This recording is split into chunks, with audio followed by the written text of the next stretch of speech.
quartier était en trois assez découpé, donc avec une partie existante des années 70, une partie historique, patrimoniale, puisqu'ils avaient conservé le bâtiment principal de la caserne et la cour d'honneur avec ses deux pavillons d'entrée. Et puis enfin la troisième partie qui était la partie contemporaine avec un centre commercial, des nouveaux bâtiments résidentiels, donc toute une organisation. Donc on avait trois époques. L'idée aussi de ce projet-là, qui était à l'intérieur, une caserne, en général une caserne c'est fermé. Donc là au contraire c'est un quartier qui s'ouvre sur la ville.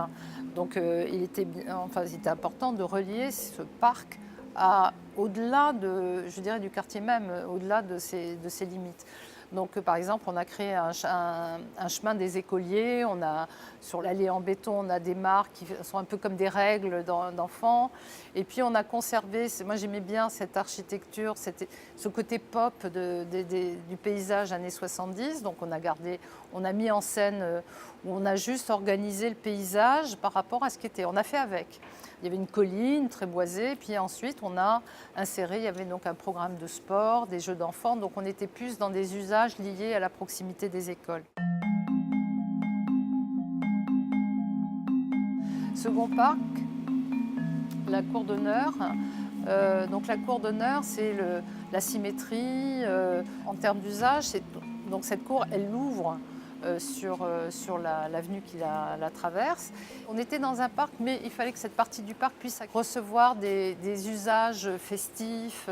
Et c'est beaucoup plus minéral. Alors la cour d'honneur, on l'a gardée minérale. On a travaillé quand même sur un sol un peu vert et en béton, avec une place de jet d'eau. Les jets d'eau peuvent s'interrompre et donc accueillir d'autres usages. On a différentes temporalités d'usage sur cette place. On peut avoir des villages de Noël, un chapiteau qui s'installe. Donc vraiment l'idée c'est un lieu festif, avec différentes temporalités, ouvert et accessible, très facilement accessible de la ville. Alors plus construit aussi, plus contemporain, parce que tout le quartier tout autour, le U, tout ce qui l'entoure, est donc complètement des nouveaux programmes. Et alors ce qui nous intéressait là, c'était de faire un lieu qui rapproche le lointain et le proche. Et c'est pour ça qu'on a fait ce jeu de collines qui renvoie un peu à ces montagnes qui sont tout autour de Grenoble.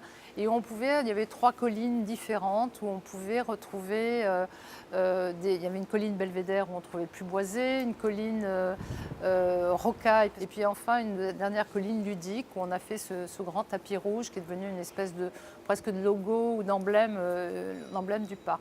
Le tout, on a donc tout cet ensemble de collines est côté résidentiel, donc prolonge et s'inscrit dans la trame urbaine.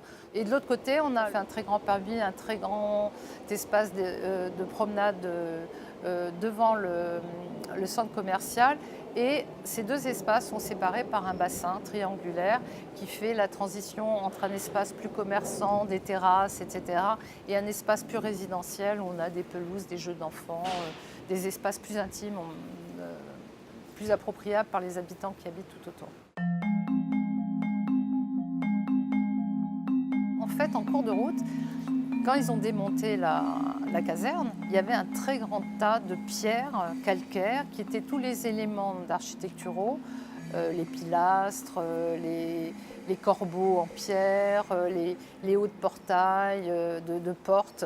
Et donc il y avait ces pierres assez magnifiques en calcaire blanc, donc qui renvoient aussi au paysage, de calcaire, des strates géologiques qu'on a dans ces montagnes.